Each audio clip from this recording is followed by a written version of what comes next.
Okay, this is part 2 of Can You Be Good Without God? Yesterday we talked about actions. We pointed out that a person with good moral character can do an action that's bad, and a person with bad moral character can do an action that's good. People being good is one thing, and actions being good is another thing. So if you want to explore can you be good without God, you have to ask two questions. Can your actions be good without God? And can your moral character be good without God?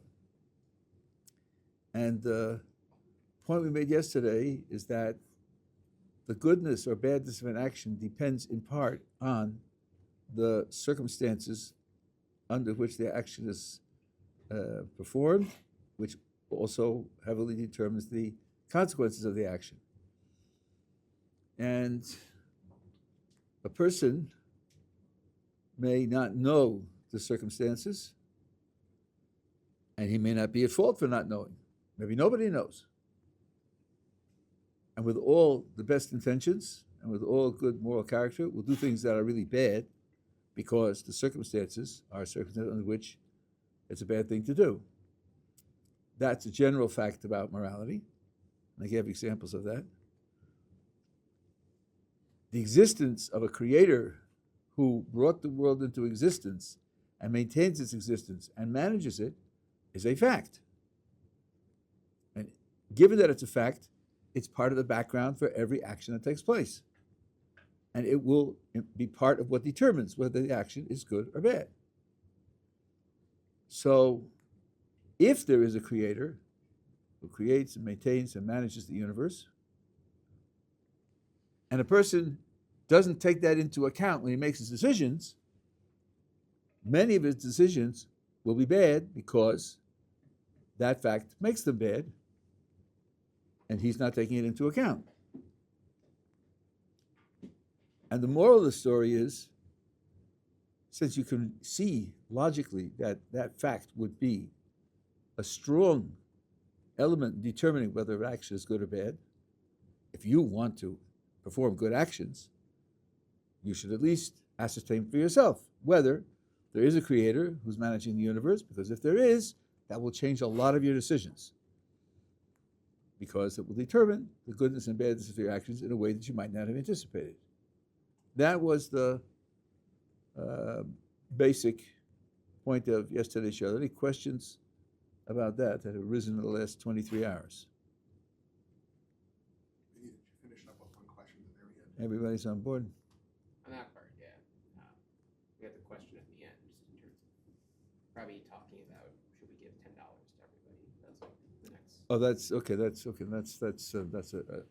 an applied detail, and part of the application was that, given that there is a creator, then we have a moral relationship with the creator, and not taking into account our moral relationship with the creator also will lead to actions which are going to be objectively bad, because that relationship is something which helps determine whether your actions are good or bad. And I pointed out two elements in that moral relationship. One is gratitude. Gratitude applies to anyone who, out of good character, benefits you. If he does something to benefit you and it comes from his good character, then you owe a debt of gratitude. And the benefits that we receive from the Creator are enormous. And not to make a mistake, anyone who benefits you out of goodness of character creates a debt of gratitude. The fact that there's a Creator doesn't cancel out the gratitude that you owe your parents, and you owe your friends, and you owe your teachers, and everything. But it's certainly one of the gratitudes that you have, and its quantity is enormous. And then that gives a certain moral authority to the rules that the Creator lays down for living. And the second one is property ownership.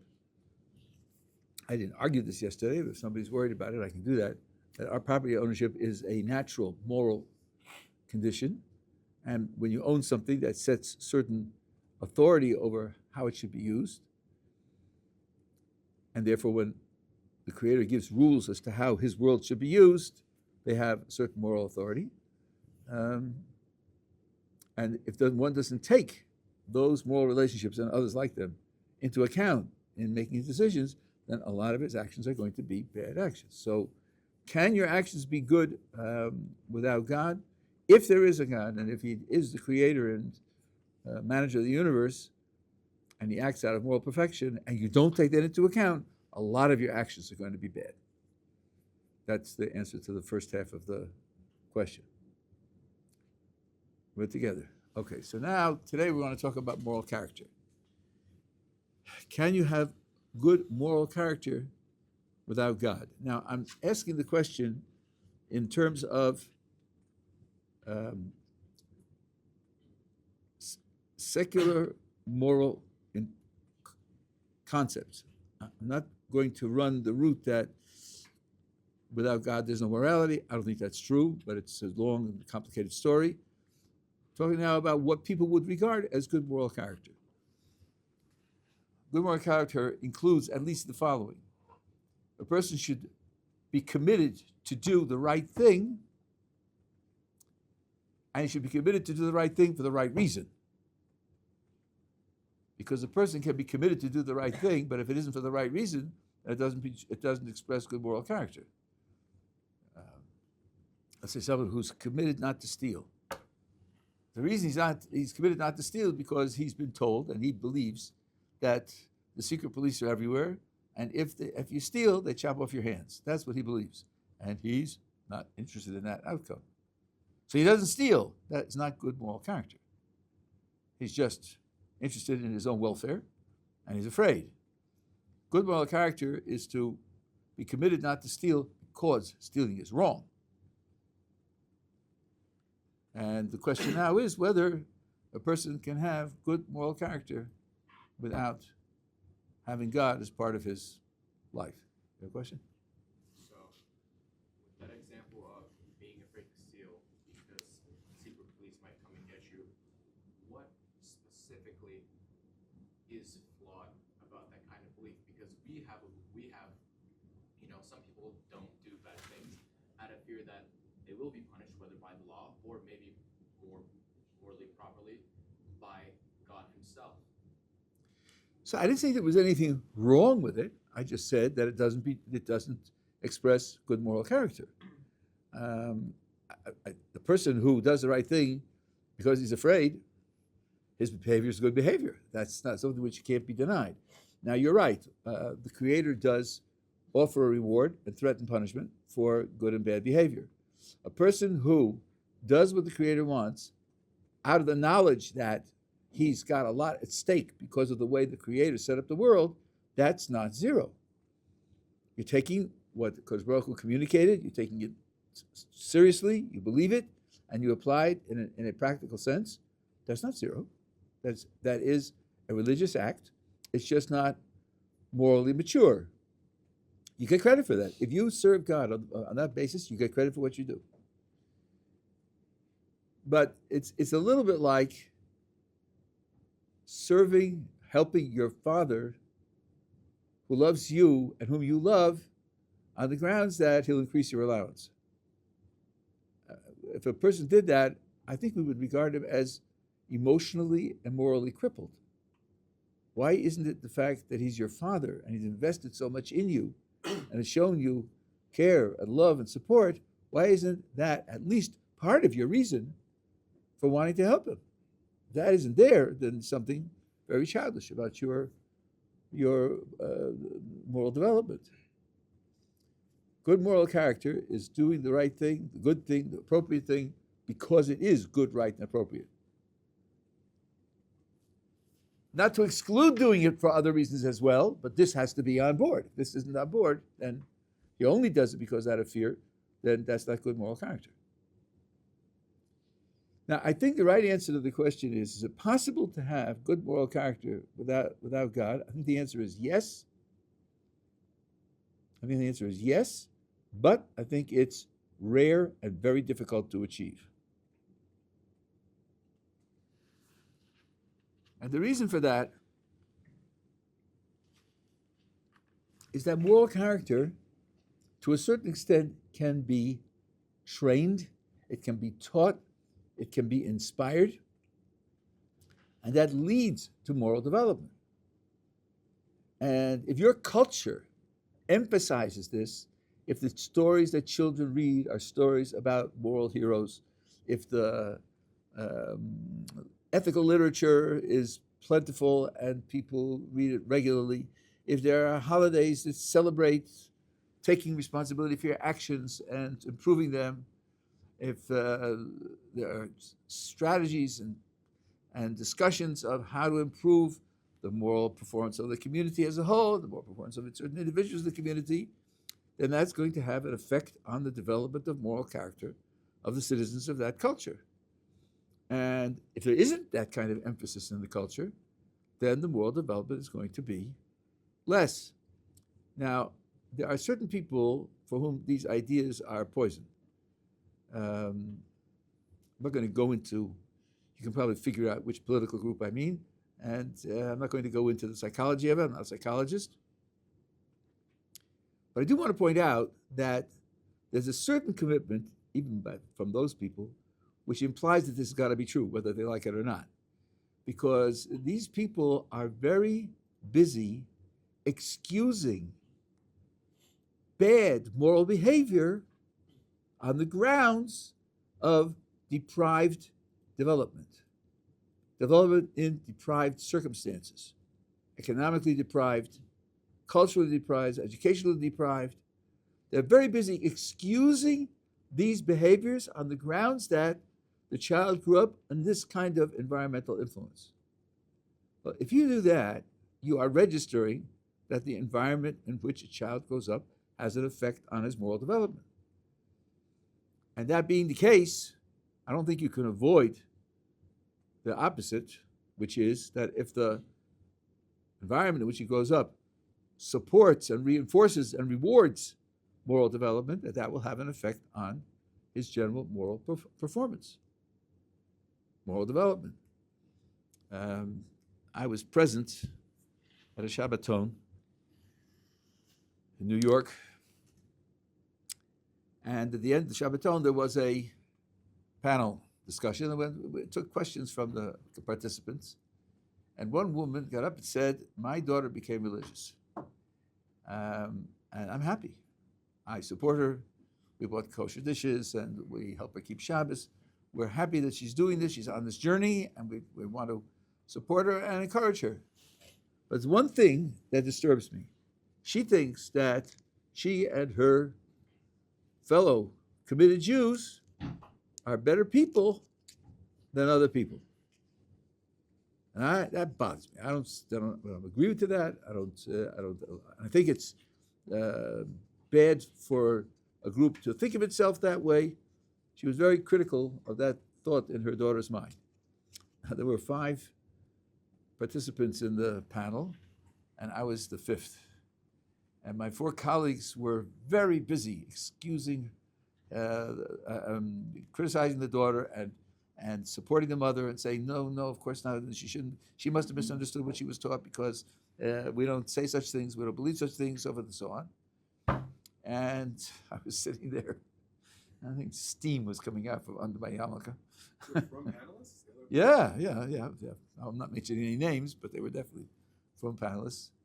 And I had to alone take up the burden of telling the truth, that if you compare the emphasis that traditional Jewish culture puts on moral development and compare it with the number of hours per year that the secular world puts into moral development and the way in which it's publicized or not publicized in the media and so forth and so on, it would be absurd to think that the difference in scale of cultural emphasis had no effect at all.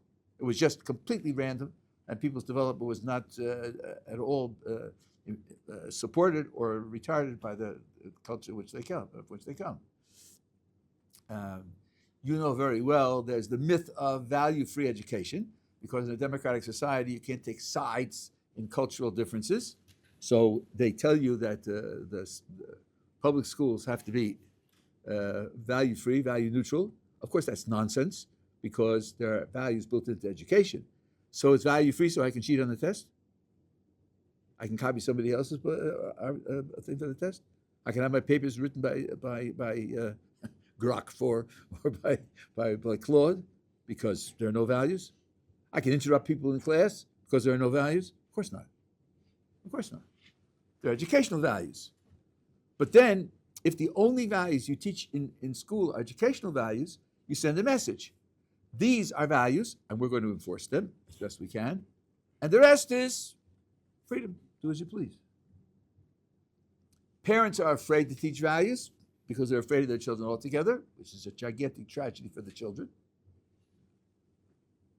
Think about, dare I say, the New York Times? No, don't think about the New York Times. Think about the Wall Street Journal, or CNN, or even, let's say, Fox News is a little better.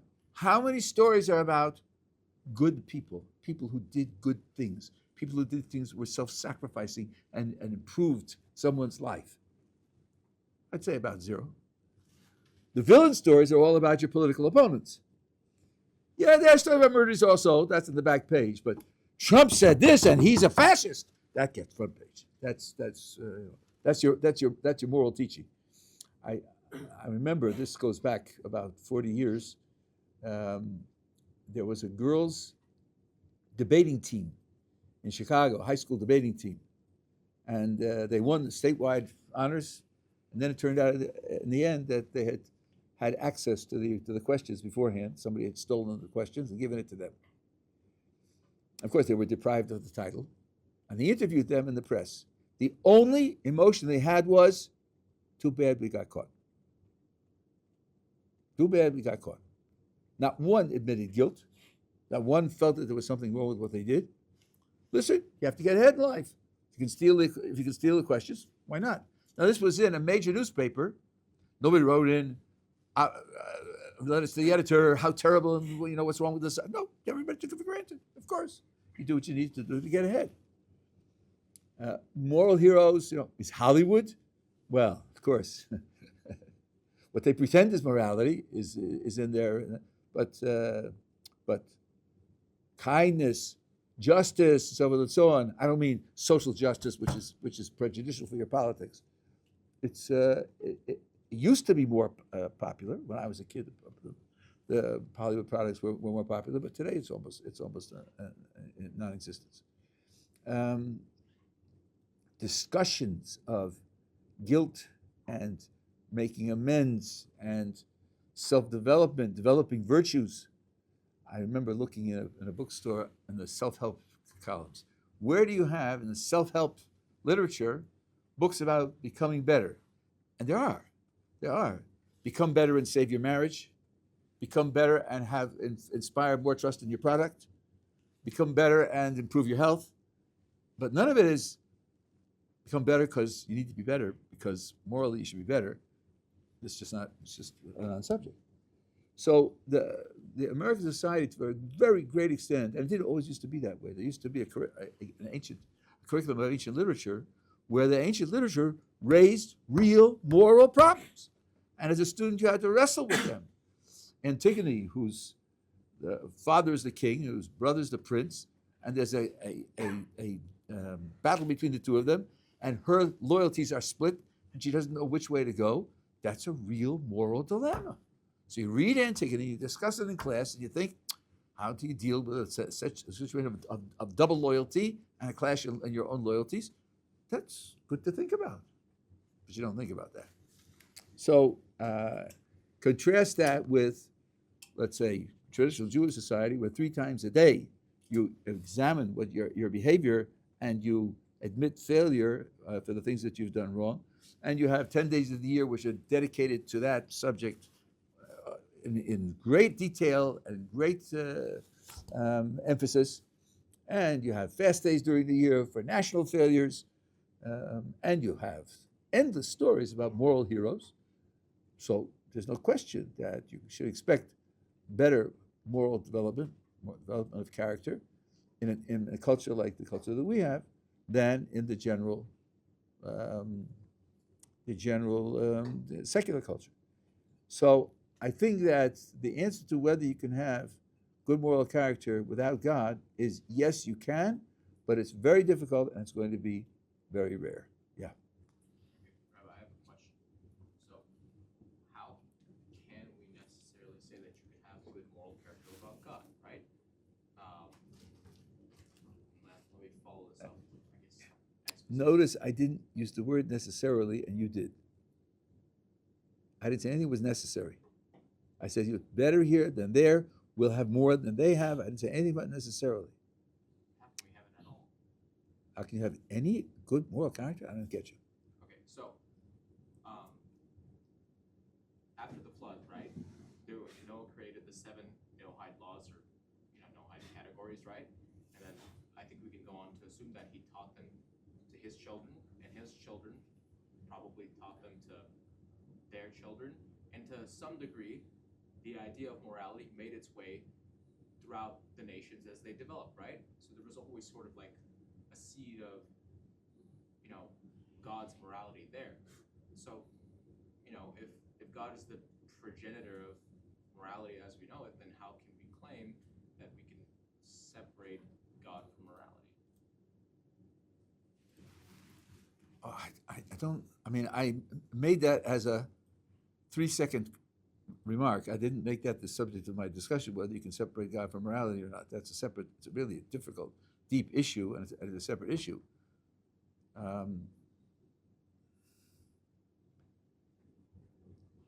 Let me say 2 short things about it.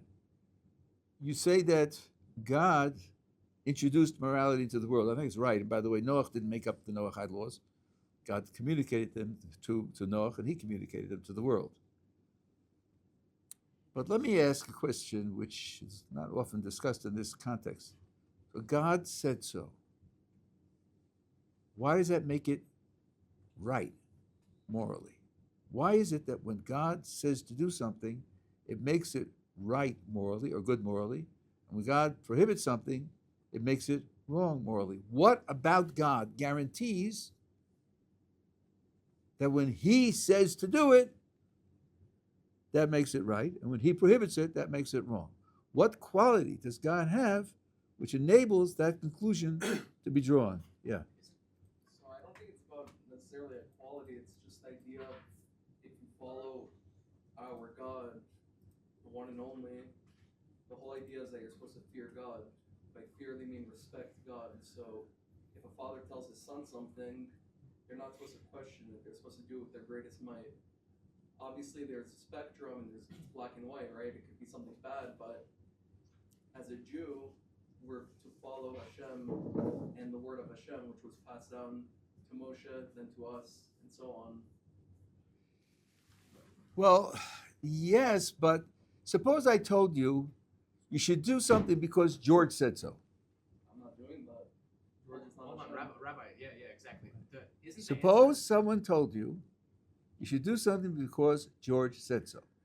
Wouldn't you want to know who George is? Yeah.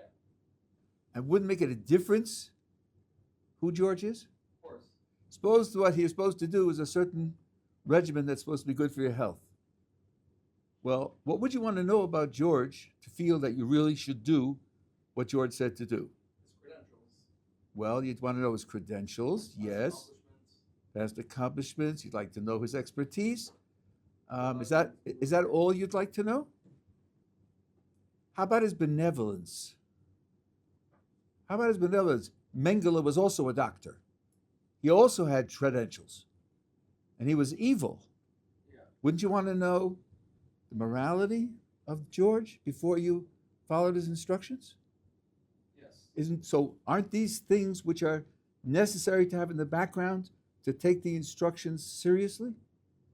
Yes, but I think with We do all. Hashem, we don't. But I asked, and he said, you don't need to have any characteristics. You don't need to ask that question. You're saying we already answered it. That's not a response to what he's saying. Yeah, I'm saying you need to have this kind of background. Now, if part of the background you need for God's commands to be morally binding is that he's morally perfect, then you must understand what moral perfection is before he commands. It can't be that his commands create morality. You have to judge that he's morally perfect before his commands become morally binding. So you have to have a concept of morality and be able to judge that he's morally perfect independently of what he tells you. It has to be prior to what he tells you. I just personally don't believe that a person can achieve moral perfection. Who It would? could be better than not, but Who talked about achieving moral perfection? I didn't use the word perfection. We have it recorded. I didn't use the word perfection. I'm talking about his being. I didn't say we achieve it. I didn't say anything about our achieving moral perfection. Yeah, so I'm saying this George character is not morally perfect, but God is, in my eyes, as a Jew. Okay, but now, see, before you didn't want to answer the question. Now you're answering it. Fine. I just want to point out that's a shift in position. I don't mind, but let's register where we are in the discussion, right? Now you're agreeing that in order to take God's commands as binding on myself, I have to start with the idea that he's morally perfect. Now, I didn't say anything about our becoming morally perfect. We have to start with the idea that he's morally perfect. Okay, so now, and then it follows that you must have a concept of what morality is and be able to judge that he's morally perfect before you take his commands seriously as moral. Okay, so now if you're asking, where does morality come from? Where does the understanding come from? Where do the judgments come from? You can't say it's just God said so. Because for God saying so, to make it moral, you have to start with a prior assumption that God is morally perfect. Okay, Rabbi, I'm sorry, but isn't the fact that God said so already good enough for us as Jews, right? Nasa v'nishma, like we will do, and then we will. That's because we have taken this assumption and we have adopted it, and therefore, since he's morally perfect, when he says to do it, it's going to be good. Can't we work with this assumption from the beginning then? What? What you mean by work from the assumption? It's not as if, shall I take it on or not? Let's flip a coin. If I get heads, I'll take it on. If it gets heads, you'll take it on. And the other one won't take it on. It's not that idea. You have to make a judgment that it is so. Now, I don't mind if you make the judgment and then just keep acting it out in the future. I don't have to meditate. I'm not saying you have to meditate it on 24/7, but it's got to be in the background of taking God's commands morally seriously. It's got to be part of it. It can't be because he's all powerful, because power doesn't imply morality. It can't be because he's all knowing, because being knowledgeable doesn't imply morality. There are a lot of knowledgeable people who aren't moral at all, right? So there aren't any other qualities that guarantee it. Only this quality guarantees it. And that being the case. So now, if you have to judge what is moral beforehand and judge that he's morally perfect, you can also judge yourself in terms of your moral character, whether your moral character is good or not. By what objective? Sorry? By what objective are you judging your own moral? So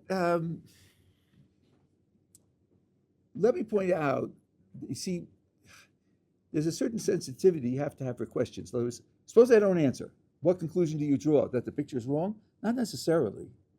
Not necessarily. Sometimes you have a fact and you don't know how to explain the fact. That doesn't mean it's not a fact. So I'm saying this judgment has to be made. And by the way, you can make valid judgments without knowing how you make valid judgments. Here's a question that's exercised science in the 40s and 50s of the 20th century. Your retina has 2 dimensions, yet you see a 3-dimensional world. How do you do that? The information you get from your retina is 2-dimensional information, and the world is 3-dimensional. Nobody said, I guess we don't see 3 dimensions, because the retina is only 2 dimensions. You can't see it. Nobody said is, of course we see 3 dimensions, and we don't know how. So you don't undermine the reliability of a fact on the grounds that you don't know how you do it. Some things we know by intuition, and we're very hard-pressed to explain how we know them. For example, you know that 7 plus 5 is 12? How do you know? Usually it's, I think about it, and I can see that 7 plus 5 is 12. I just see it, I can even see that it couldn't be any other way. Because if you have 7 and you have 5, and you put them together, then you get 12. It's just like, there it is.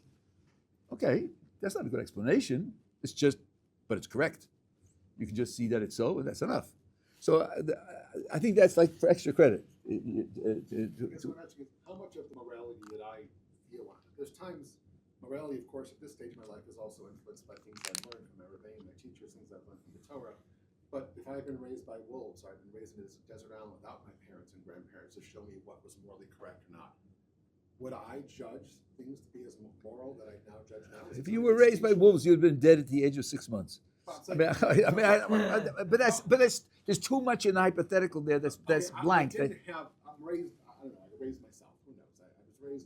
My point is, how much of what I feel is moral, that to me judges that's immoral, that's moral, is influenced by what I've learned and the examples I've been set. And how much is innate to my neshama that I just have a sense of when something's moral because there's a piece of a Kadosh Baruch Hu inside me tells me that's wrong, that's right. Well, they're both right, but by the way, influence can be also stimulating resistance.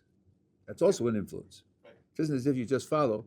And you know very well that children grow up in certain circumstances, in a family and in a society and a culture, and rebel against it and go do something else. So it's not as if we program children by the training that we give them. Maybe we wish we could, but it doesn't work that way. I mean, what I'm trying to say is the most extreme example to me would be looking at some of our enemies of the Jewish people. Look, they preach morality. If they commit suicide and kill a bunch of Jews themselves, everyone acts like they don't preach martyrs. morality, they say the words. You know, when you'll have children, you'll have this following experience.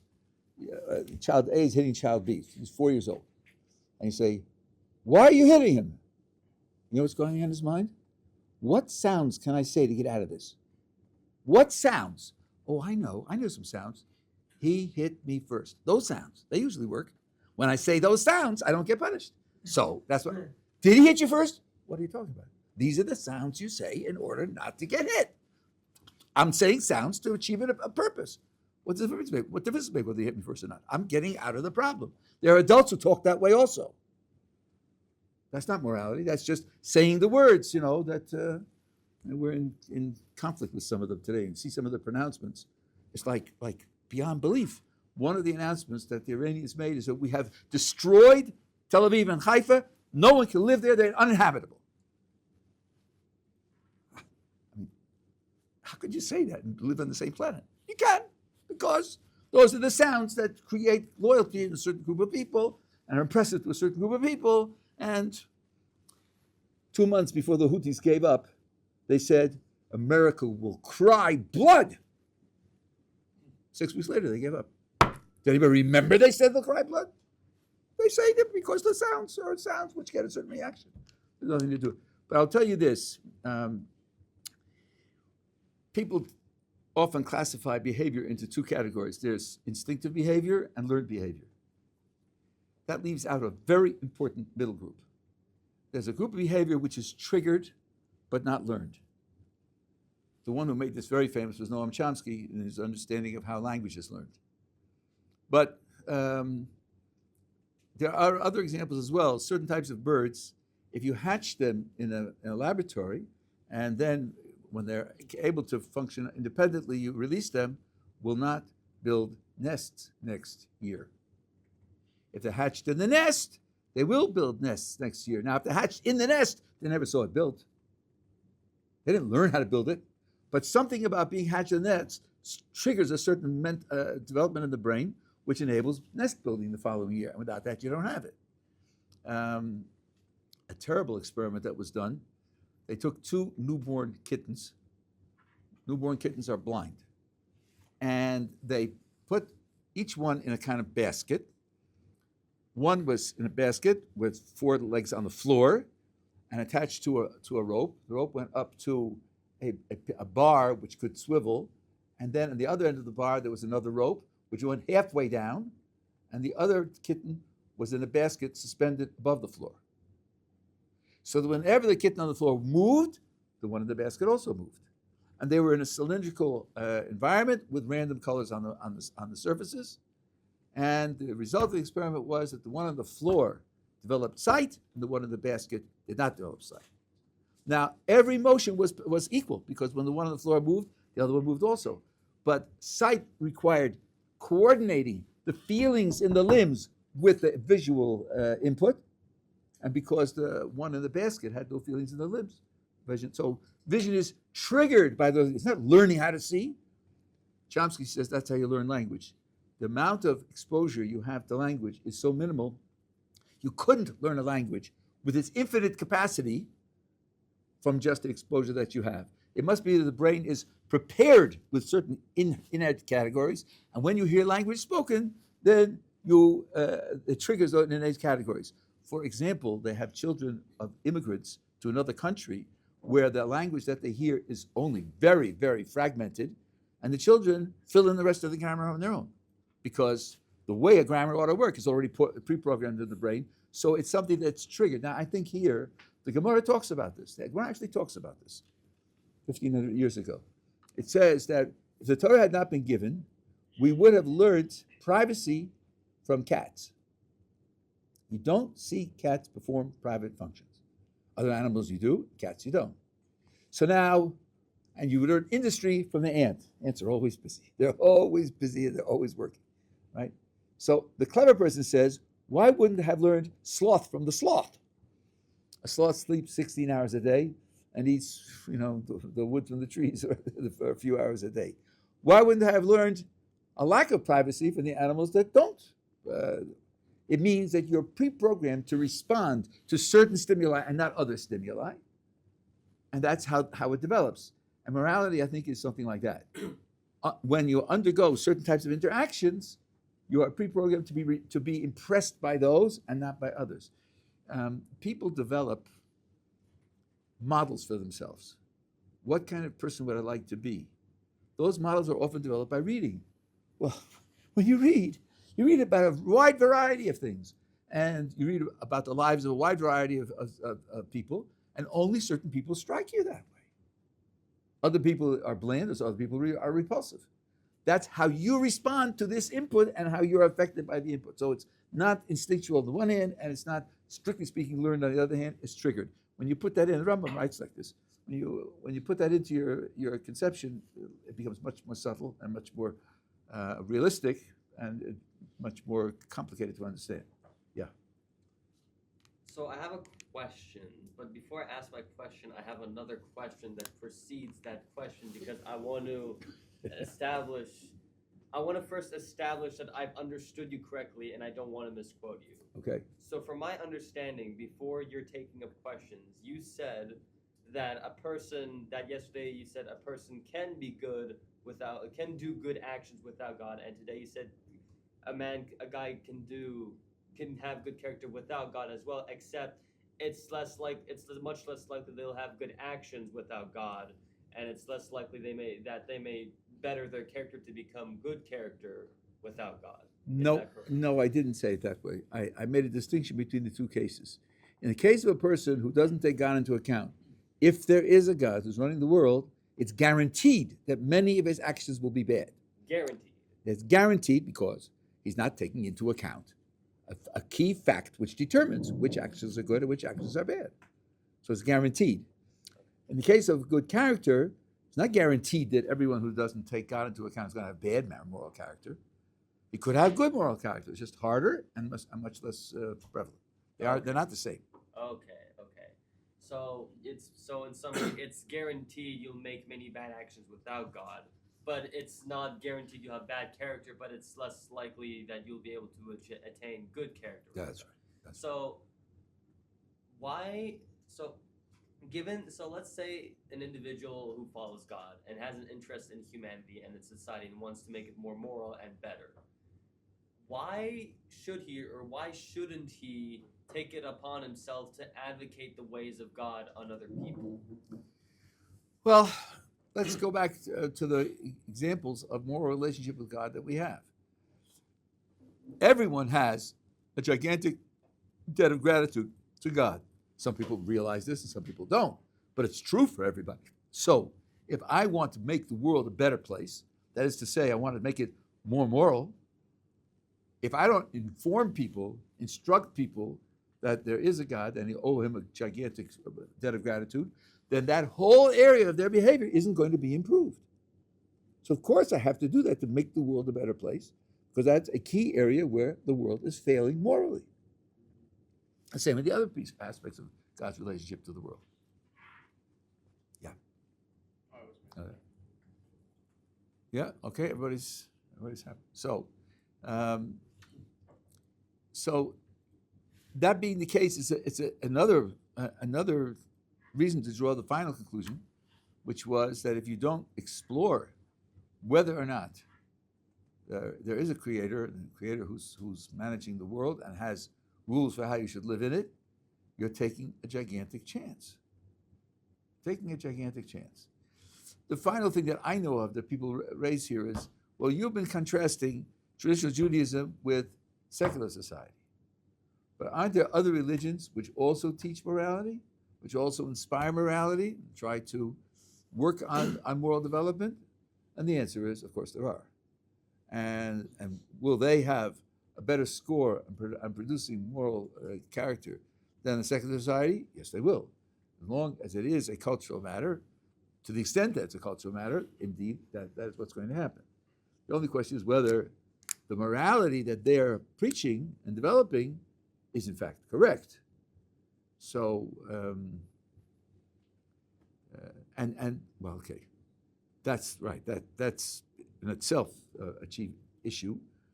For example, if they have a concept of a creator, but their concept of a creator is different from ours, and the rules they believe the creator has issued are different from ours, then they're going to draw different conclusions about what one should or should not do.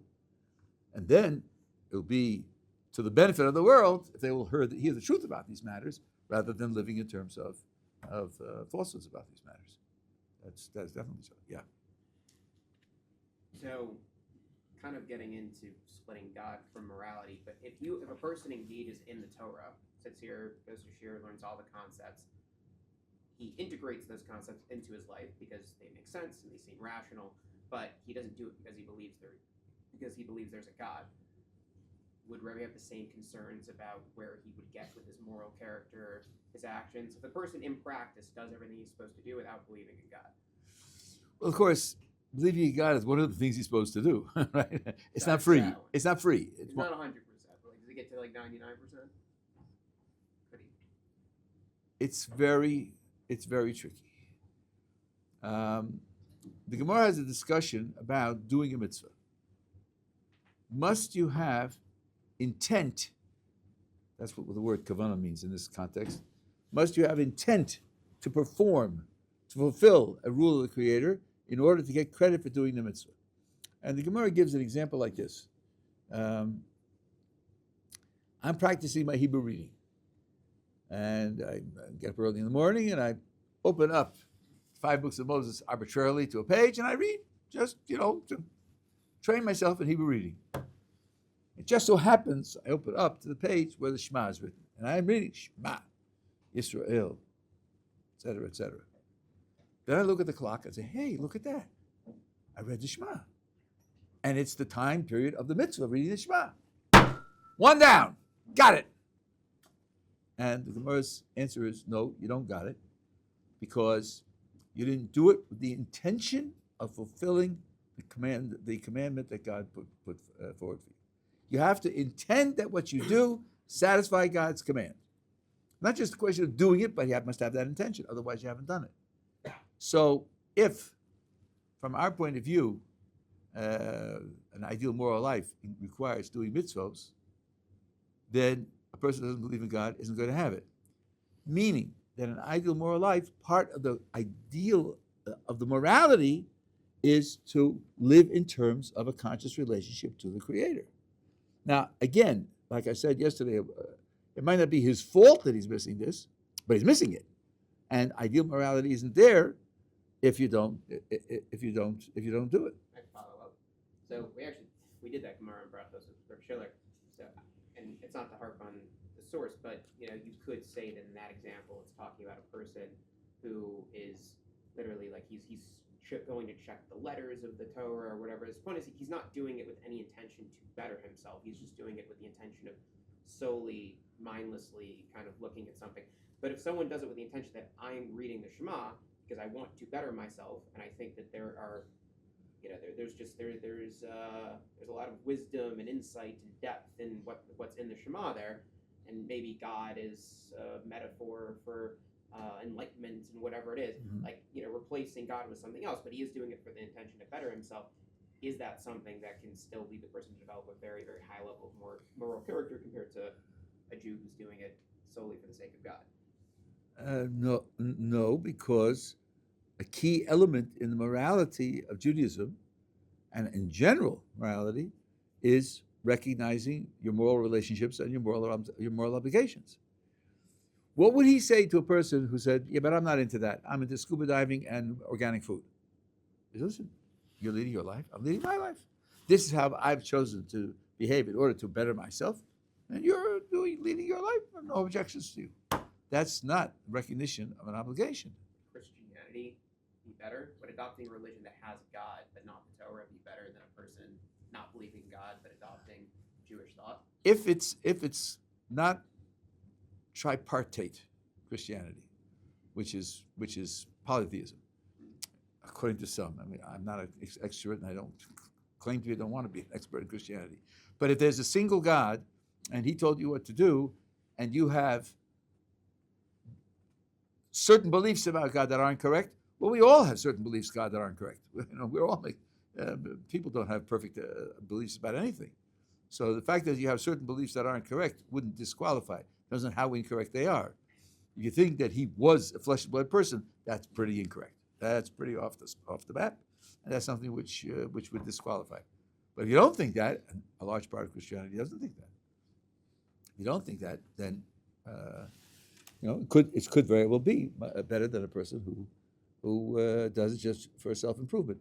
After all, think what you're saying. You see, self-improvement means your whole universe is centered on what's good for me. That's a very low level of morality. One key element of morality is it binds me. And even if I thought it weren't good for me, I would have to do it because it binds me. It simply can't be done. Right? Killing somebody to take his organs to save other people. But you'll save more lives. Yeah, but you can't do that. You can't kill a person to take his organs. Sorry. It's off the page. Right? So it's not a question of bettering myself. It's a question of what can and cannot be done, must and must not be done. And those are key moral concepts. Yeah. So, if without God, one could notice that even without God, the way I view morality may not be as different as the way you may view morality. Let's say if neither of us had God, but it's still possible that societies can still have different interpretations of morality that are possible to be different drastically. Like, for example, during the Cold War, there was the side that believed that was free and for free markets, whereas the other side that was tyrannical. And well, that's a little tricky now. I'm glad you raised this question because I wanted to get into it before. When you make a concrete moral judgment, this should be done or this shouldn't be done, that moral judgment rests on two pillars. One pillar is your moral principles, and the other is your grasp of the facts. Now, I think that the debates about capitalism as an economic system aren't typically debates about morality.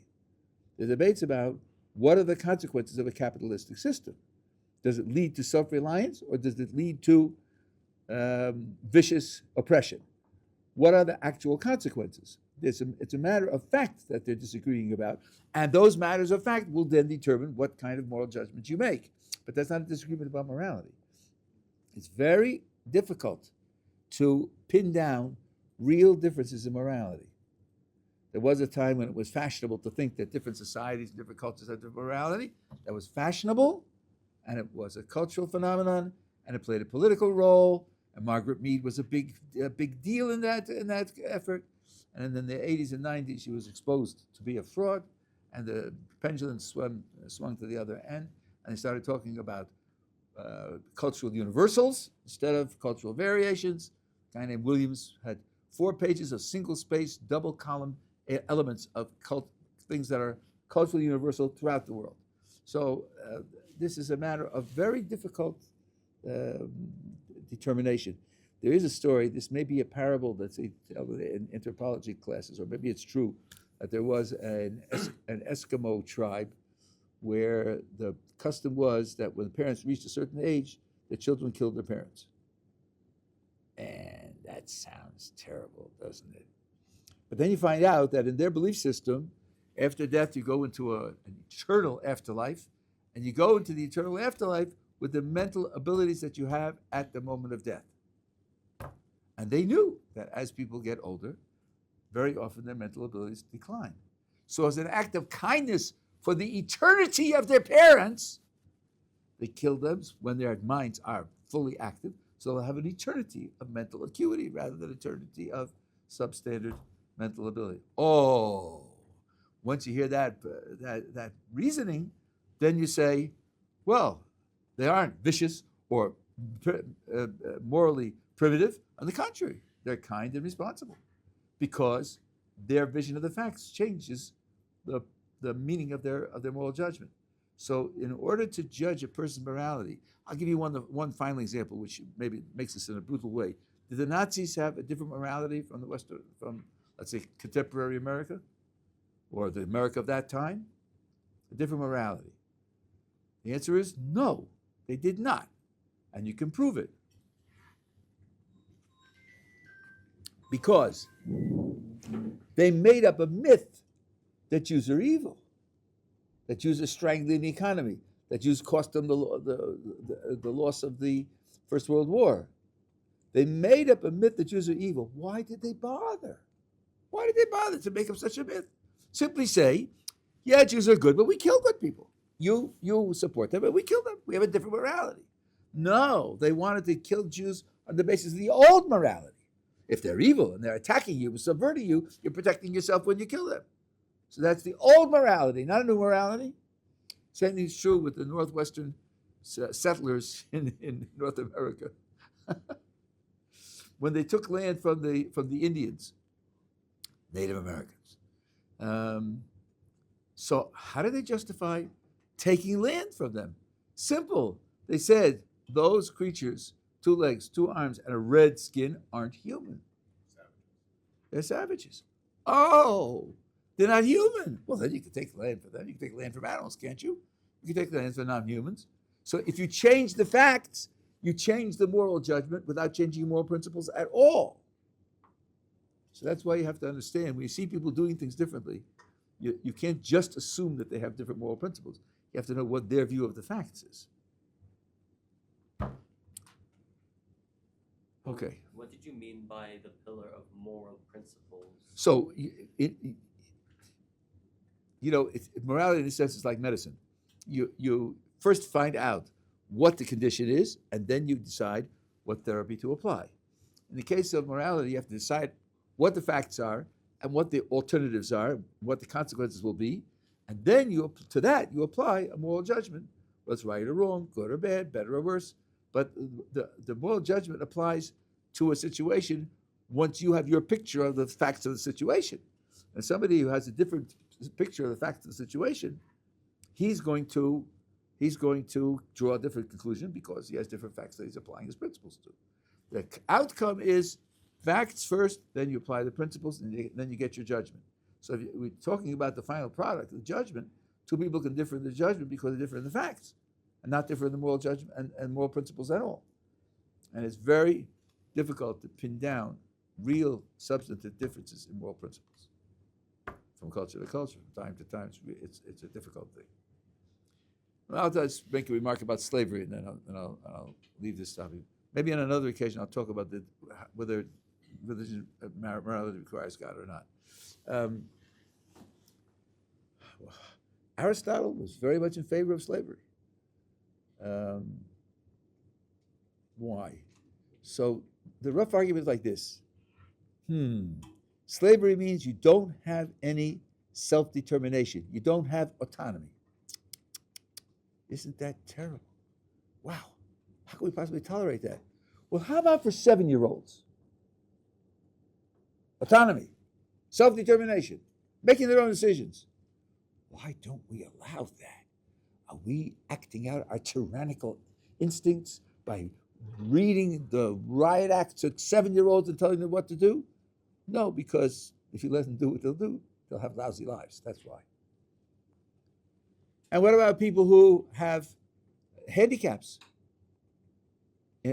Intellectual handicaps, emotional handicaps. People have seizures. Should they drive or shouldn't they drive? Who are you to tell them that they can't drive? Excuse me, if he has a seizure while he's driving, people are going to die. So I can tell him he can't drive.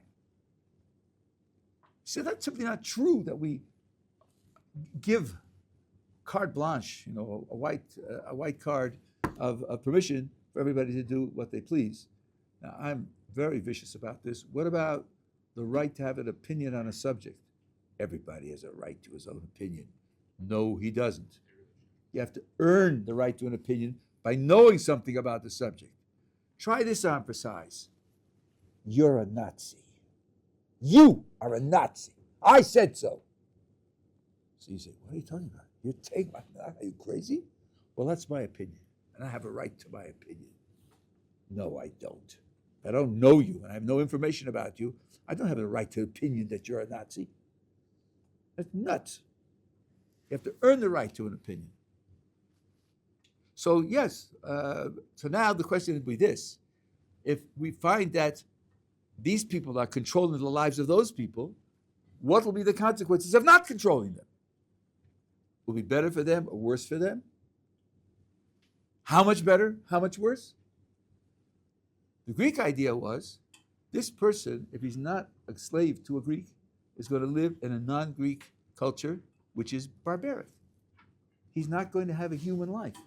He's going to be a slightly smarter squirrel, as Darwin would have you believe, and he's not going to have a really human life. By taking him as a slave, I'm giving him a life infinitely superior to the life he would have had. Now, suppose that were true. Wouldn't you feel differently about slavery? You can disagree with the fact. You can say, no, those societies have their values and they have their accomplishments, and it doesn't make such a big difference. Okay, then you disagree with it. But you're not disagreeing with the moral principle. The moral principle is a person should have autonomy only when having autonomy won't cost him too much. And if it's going to cost him too much, for example, drug addicts, should they be free? I mean, there are states which are now regretting it, like Washington, Seattle, where they legalized drugs, and things got much worse, and now they're taking it back. So then we're saying, you can't have drugs. What do you mean? Who are you to tell me I can't have drugs? I'm telling you because your life will be much worse, and I have a responsibility for you that your life shouldn't be much worse. All of a sudden, slavery isn't so horrible and absolutely objectionable and absolutely evil. It all depends upon the conditions and circumstances. I think that gives you the sense that it isn't an absolute disagreement about moral principles. It's rather perhaps a disagreement about how much damage life should be tolerated in order to support autonomy. And maybe that's also a moral principle, but it's not the same, not nearly the same. It's a matter of degree, and everybody's on the same page that there's a certain amount of damage that you wouldn't want to permit, and a certain amount of damage which is so minimal that you would want to permit, and in between, have trouble drawing the line. A much different kind of disagreement. Okay.